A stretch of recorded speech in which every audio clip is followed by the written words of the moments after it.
नमस्कार दोस्तों, मैं हूँ तृषा दारोले। दोस्तों, कई बार हम लगातार एक ही काम करते हैं और उस काम से ऊब जाते हैं, या फिर किसी काम को पूरा करने के लिए हम उसे इतना कठिन मान लेते हैं कि टेंशन में हम उसे पूरा ही नहीं कर पाते। तो ऐसी सिचुएशन से बाहर कैसे निकले, इसके लिए मैं आपको एक कहानी सुनाने जा रही हूँ जिसका शीर्षक है दादाजी। एक छोटे से खेत में एक जवान लड़का और उसके दादाजी मिट्टी खोद रहे थे। वे मिट्टी को पलट रहे थे, उसके गांठों को तोड़ रहे थे ताकि मिट्टी उस वर्ष की बुवाई के लिए अच्छे से तैयार हो सके। उस काम में काफ़ी कड़ी मेहनत थी, लेकिन उनके सभी प्रयास एक अच्छी फसल प्राप्त करने के लिए आवश्यक थे। बूढ़ा आदमी 70 की उम्र में भी अच्छी तरह से कड़ी मेहनत कर रहा था। हाँ, थकान से वो काफ़ी हद तक हाफ रहा था। हर प्रहार के जोर से उसके माथे से पसीना टपकता था, लेकिन फिर भी वह शिकायत नहीं कर रहा था। उसका पोता, जो महज 17 साल का था, तंदुरुस्त और ताकतवर, वह मिट्टी को पलटने और गांठों को तोड़ने में लगती मेहनत और ताकत के लिए कोसता।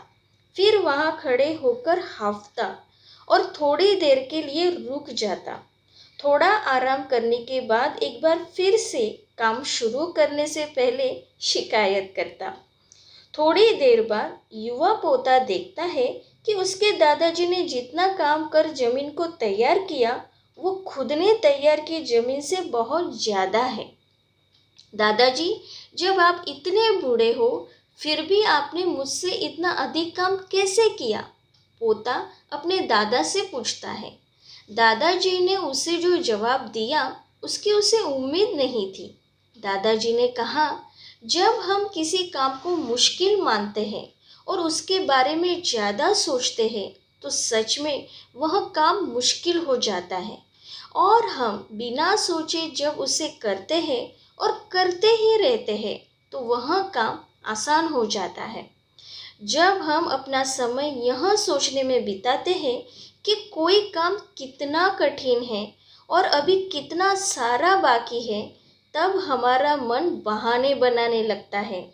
इन सभी चीज़ों के बारे में सोचना, अपने स्वयं के विचारों के बवंडर में फंसना ही उस काम को हमारे लिए बहुत ज़्यादा कठिन बना देता है। इसीलिए समझदारी इसी में है कि वास्तविक रूप से पहली बार में शारीरिक कार्य किया जाए। तो दोस्तों, इस कहानी से हमें यही सीख मिलती है कि जब आप तय किए काम के बारे में ज़्यादा सोचते हैं और अपने दिमाग को नकारात्मक विचारों पर ध्यान केंद्रित करने की अनुमति देते हैं, तो आपकी गति उस काम को करने के लिए अपने आप धीमी हो जाती है। अगर आपको किसी भी काम के दौरान सकारात्मकता बनाए रखना चाहते हैं, तो आपको तुरंत उस काम को शुरू करना चाहिए।